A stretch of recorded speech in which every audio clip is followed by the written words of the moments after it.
sabés que yo tengo un monocomando en casa y dice, está el azul para el agua fría, está el rojo para el agua caliente. Me gusta por dónde viene. Y en el centro hay un verde, y yo cuando muchas veces tengo ganas de pegarme un baño de cultura, lo abro y salen las palabras del señor Andrés Bassano, que nos acompaña en este bloque, que nos va a estar hablando de la percepción que tenía la humanidad del planeta Tierra y del universo. Y del universo en general, allá por la época del Renacimiento. ¿No? Sí, más o menos. Hemos llegado ¿se acuerdan que en la columna del mes pasado está programado? Tiene la fichita atrás, hay que cambiar. En la columna del mes pasado nosotros habíamos empezado a hablar un poco de la concepción del universo en los comienzos de la filosofía, digamos, allá por el siglo IV antes de Cristo.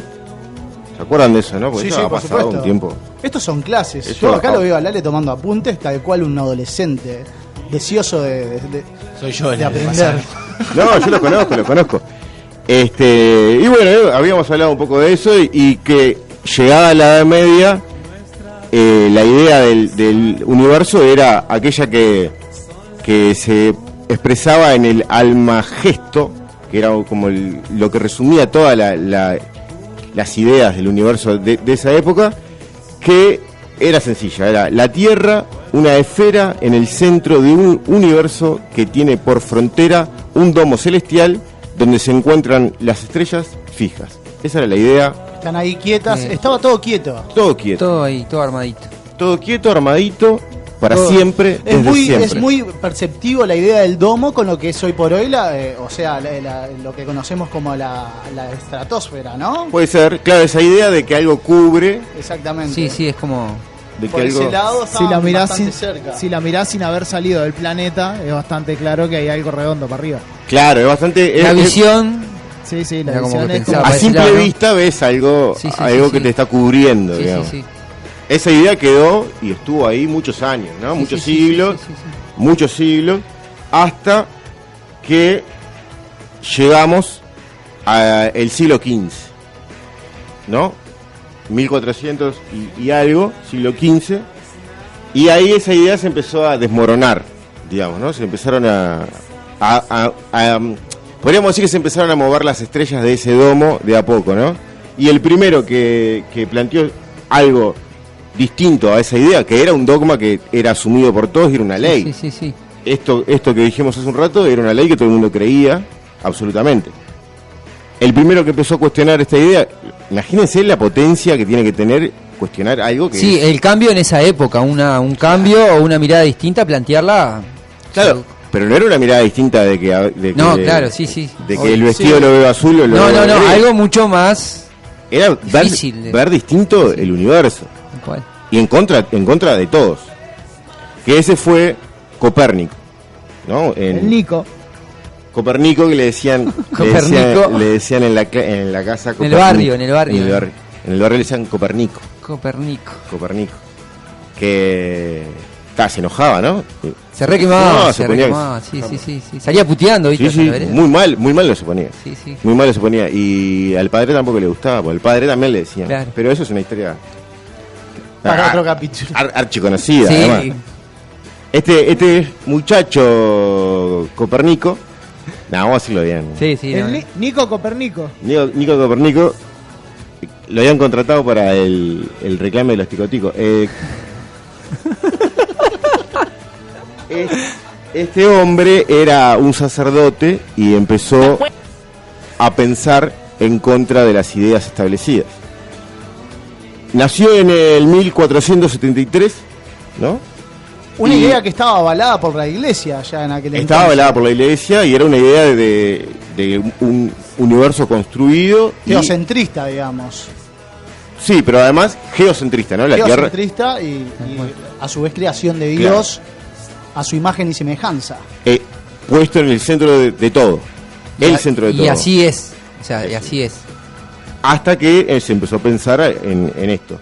Que, era polaco, el polaco Copérnico, y empezó a alejarse de esta idea, pero sus ideas quedaron ni siquiera en el olvido porque no fueron recibidas como tal, fueron ideas que se ignoraron por mucho tiempo. Eran ideas revolucionarias que se plasmaron en un libro que se llamaba justamente De Revolutionarius, no sé si, que proponía, acá viene la parte interesante, proponía un universo con el Sol en el centro y la Tierra y los otros planetas girando alrededor del Sol. O sea, pasaba del geocentrismo al heliocentrismo. Y eso era muy impactante, ¿no era? Sí, no, sí, muy difícil. No era joda esto. No, claro, no era joda. Claro, ¿por qué estaría el Sol en el medio? Claro. Claro, ¿por qué estaría el Sol? ¿Y por qué? O sea, si el Sol está en el medio... ¿Por qué lo vemos girar alrededor nuestro? Primero, eso también. Eso es algo primero. Eso era algo que lo primero que habrán pensado. Nosotros estamos quietos porque el Sol gira. El sentido común te dice que vos salís a tu casa, mirás y el sol sale, pasa y lo ves girar. Y se mete por el otro lado. El tipo planteaba que en realidad era una percepción de nosotros. Para mí eso es una cosa qué cabeza. muy, muy tremendo, porque aparte muy tremendo. Poder decirlo... Le craneó la cabeza. Juega mucho como para cambiar algo en que una dice época que muy... hace muy bien, ¿no? Al funcionamiento de nuestro cerebro el pararnos desde otra perspectiva. Mirar desde siempre otro analizar cualquier tema, verlos de distintas perspectivas y no quedarse con la primera perspectiva, sí. que en este caso sería que nosotros fuéramos el centro. Claro. Sí. Habría que pararse fuera del planeta, la perspectiva, ¿no? De afuera. Hay que saltar alto. Hay que saltar Sí, alto. salado, Pero sobre todo eso, de cabeza. Eso para mí es un clic muy grande en la historia del pensamiento. Pero llevado también a casos más cercanos, por ejemplo, el uso del sentido común para entender la realidad a veces te juega hasta mala pasada. Si uno ve una ballena, piensa que es un pez grande, digamos, ¿no? Claro. Y en realidad tiene que estudiarla para darse cuenta que no forma parte de la familia de los llegó peces. una investigación. Claro. Para darse cuenta que en realidad es un ave, ¿no? Tal cual. Que deja los huevos bien abajo. Bien, entonces, bueno, el polaco Copérnico ya planteaba esta idea que era bastante impactante, pero él decía, los cielos son inmensos en comparación a la Tierra, ¿no? El cielo es mucho más grande que la Tierra, entonces no pueden solo cubrir la Tierra. Hay algo, o sea, es un pensamiento, insisto en esta idea porque para mí es una de las cosas más importantes. Es como si fueran figuritas, lo que se pensaba antes que eran figuritas que estaban pegadas en ese domo. En ese domo, Ni siquiera se imaginaban que eran cuerpos celestiales, claro, ¿no? Que eran simplemente una figurita, una lucecita pegada ahí. Sería un cambio increíble. Sin embargo, no se atrevió a pensar al universo como algo infinito. Él lo planteaba y lo pensaba como con límites, digamos, ¿no? Que eso es algo que va a llevar más tiempo todavía. Pensar el universo como una cosa infinita, como algo infinito. La idea de Copérnico, esta idea de Copérnico, apenas que se publica después de su muerte y pasa inadvertida hasta que en la última década del siglo XV es descubierta y tomada por Kepler y Giordano Bruno, que son dos personas que van a tomar esta idea y la van a poner en juego para sumarle cosas. La van a desarrollar. Ahí va, sí. Desarrollar. Y vamos a hablar un poquito de cada uno de ellos. Giordano Bruno, como todo el mundo se da cuenta, es italiano, ¿no? Giordano Bruno. Que, bueno, una de grandes pensadores en Italia, ¿no? Sobre todo en la época del Renacimiento, ¿verdad? Todo lo que es arte, ocio, ciencia, sin duda. Sí, y una época de donde se miraba también de lo que hablabas recién, de otros puntos también, se claro. un poco medio de eso, ¿no? Sí, tenemos que nombrar a Andrea Pirlo también, ¿no? Andrea Pirlo, para patear los tiros libres. Mira de todos lados. Ahí opino yo, bien pasando, bien. Le dio entrada. Ya con esa línea del estudio del universo que te venía desde los romanos, tal vez, ¿no? Sí, claro, y de los griegos también, ¿no? Que también hubo un tráfico ahí de ideas, hay un tráfico de ideas interesante. El Mediterráneo, los puertos también significaron no solo tráfico de cosas, de mercancía, sino que también de ideas. y de palabras, ¿no? Hay mucha cosa ahí para ver. Pero bueno, este muchacho Giordano Bruno también era un sacerdote, también, y escribió entre sus obras una obra que es maravillosa, que se llama Sobre el infinito universo y sus mundos, y ahí ya plantea la idea del universo como algo infinito. Claro. Plantear esta idea le significó, entre otras cosas, entre otras actitudes que tuvo en su vida, plantear esta idea le significó la muerte en la hoguera por la Inquisición. Ahí va, imagínense lo importante que era, lo arriesgado que era pensar en contra de algo que ya estaba armado hace muchos años o siglos.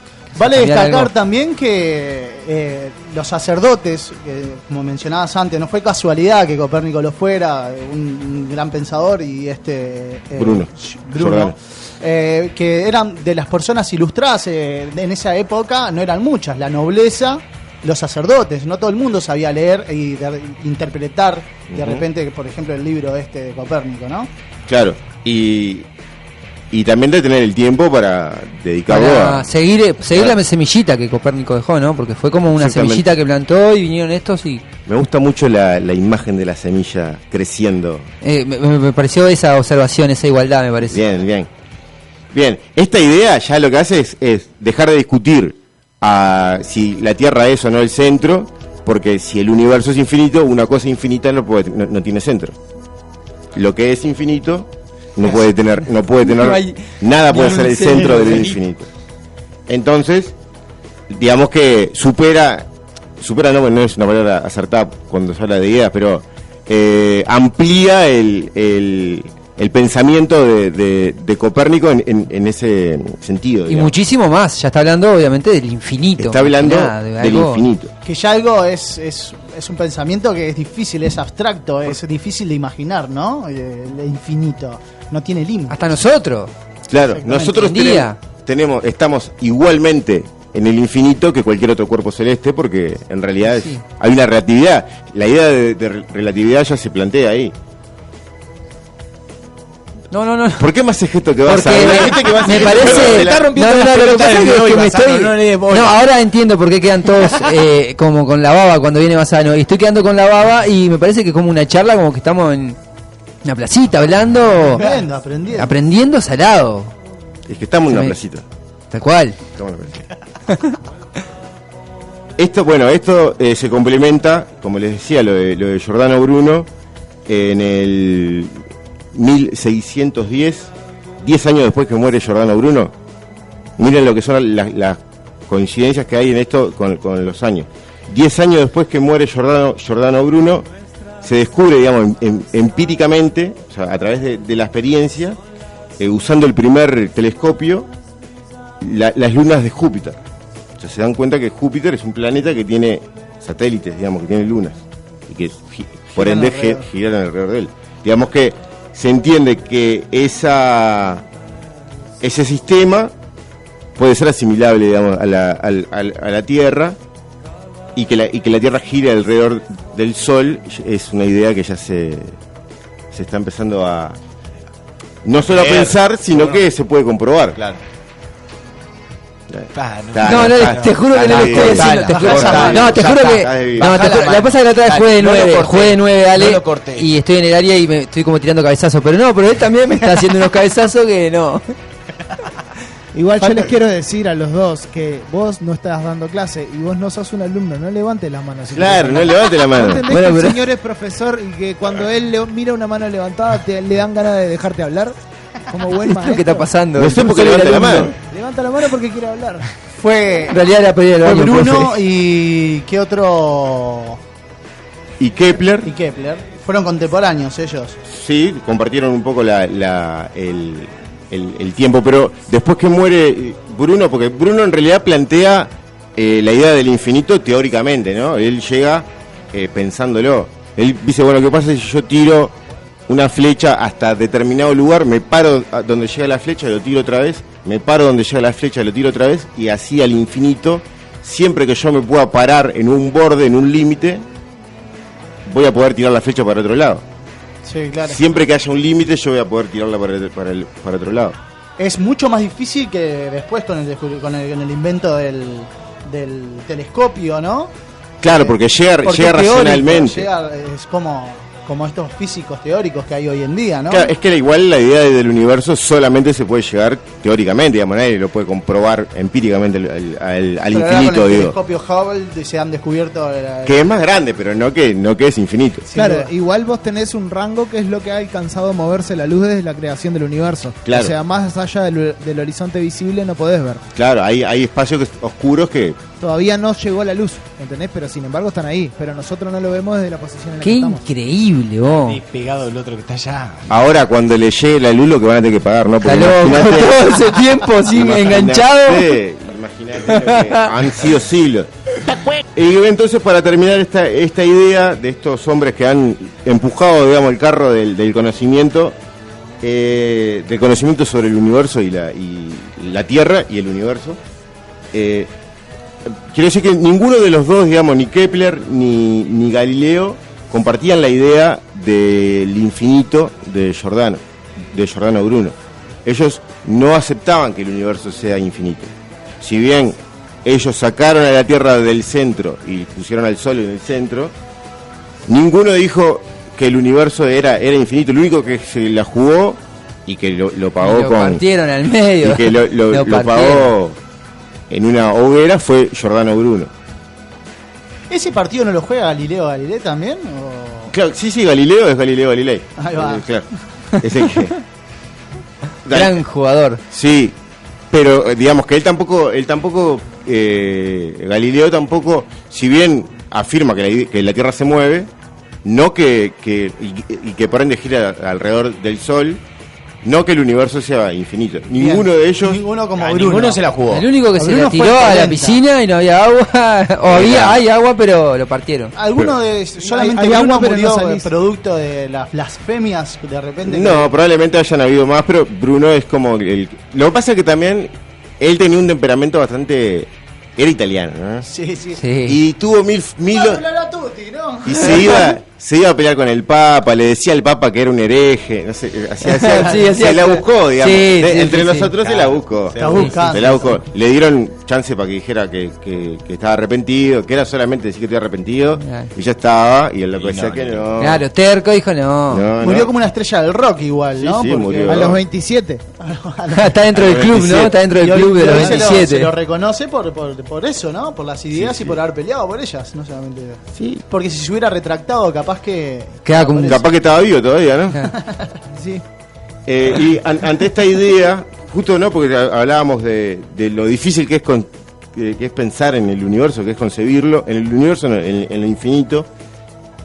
Kepler decía una frase, y con esto nos cerramos la columna y quiero dejar esta frase que decía Kepler como para reflexionar.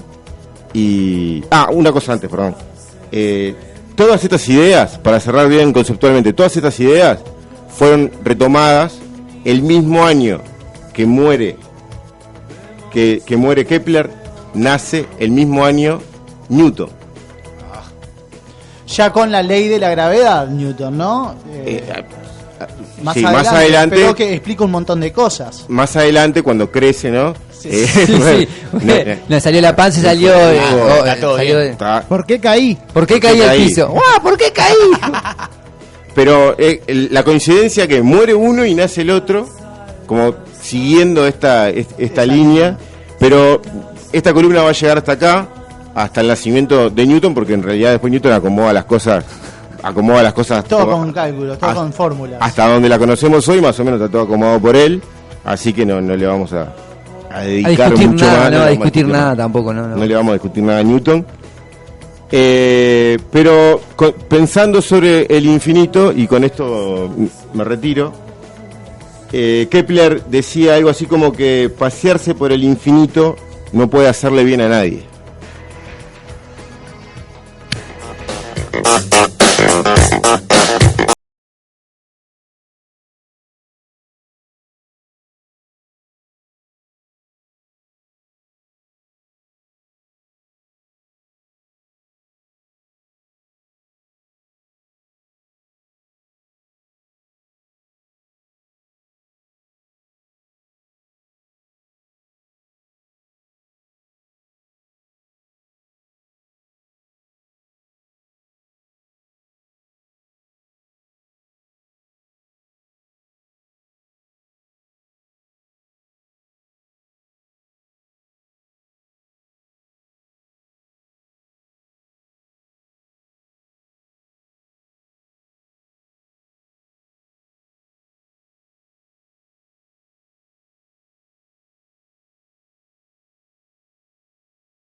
Pausa, son los consejos de Rudy Carconi.